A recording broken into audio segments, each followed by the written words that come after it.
নমস্কার নমস্কার। আমি নরেন্দ্র গোবর বলতেছিলাম। আপনি কে বলছেন? হ্যালো, চায়ের দোকানের মেসিয়ার স্পিকিং। কে বলছেন আপনি? হ্যালো হ্যালো হ্যালো, কে বলছেন? কথা বলছেন না কেন? ঠিকই তো, আপনি তো মেসিয়ার। মানুষ চা খেয়ে যে হাতে কাপ তুলে দেওয়ার কথা ছিল সে হাতে দেশ তুলে দিয়েছে আজকে। তাই বাংলাদেশের মতো একটা দেশের প্রেসিডেন্ট যে কিনা স্বৈরাচার, সে বগলে এসে থাকতেছে। আর ইন্ডিয়ার মধ্যে মুসলমানরা শান্তিতে থাকতে পারতেছে না।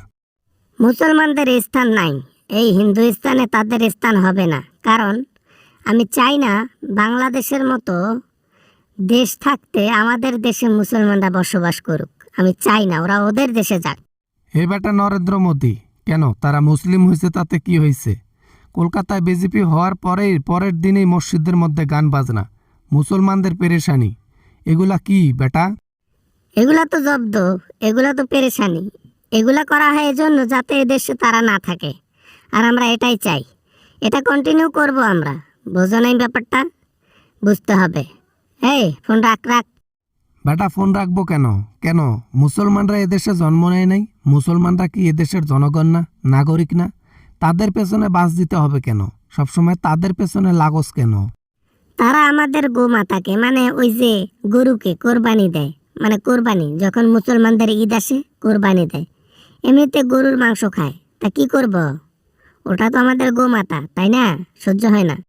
তাদের ধর্মে এটা হালাল, তাদের ধর্মে এটা জায়েজ আছে, তাই তারা খায়, তাই তারা তাদের উৎসবে এটা পালন করে।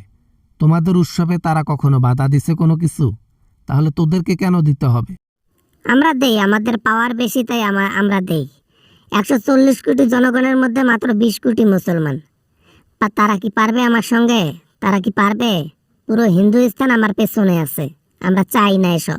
ভারত তো আর তোমার বাবার টাকা দিয়ে কেনা না যে তুমি যা বলবা তাই হবে, যে যাকে বের করে দিবা দেশ থেকে সে তাকে বের করে দিতে পারবা, এমন তো না। তোমার বাবার টাকা দিয়ে কিন্তু কেনে নেই।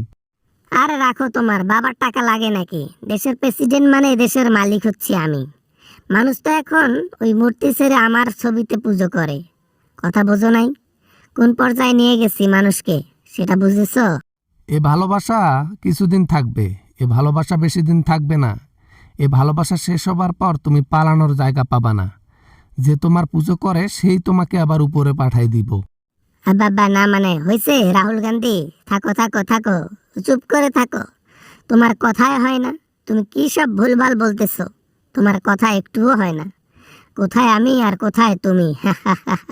আর একটা কথা, বাংলাদেশের এক স্বৈরাচার এসে আমাদের দেশে বসবাস করতেছে। চাইলে আপনি তাদেরকে বের করে দেন, তাকে বের করে দেন, সে সবচেয়ে বড় অপরাধী। আপনি নিজের দেশের জনগণকে পেরেশানি কেন করেন?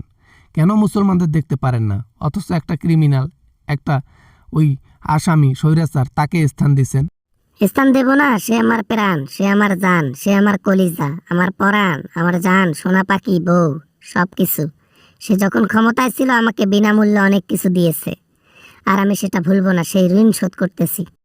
টের পাবি, টের পাবি একদিন। ওই বউ আর সোনা পাখি জানে তোমাকে এমন বাস দেবে, সে বাসের তুমি ওই সহ্য করতে পারবা না, ওমা ওমা বলে চিৎকার করবা, বুঝছো? বাবা না, মানে না না না না না, হাসিনা এমনটা কখনোই করবে না, কখনোই করবে না। আমার আত্মবিশ্বাস আছে। আর যদি করে তাহলে ওকে দেশে পার্সেল করে পাঠাই দেবো, অতি পাক্কি মারা দেখগা।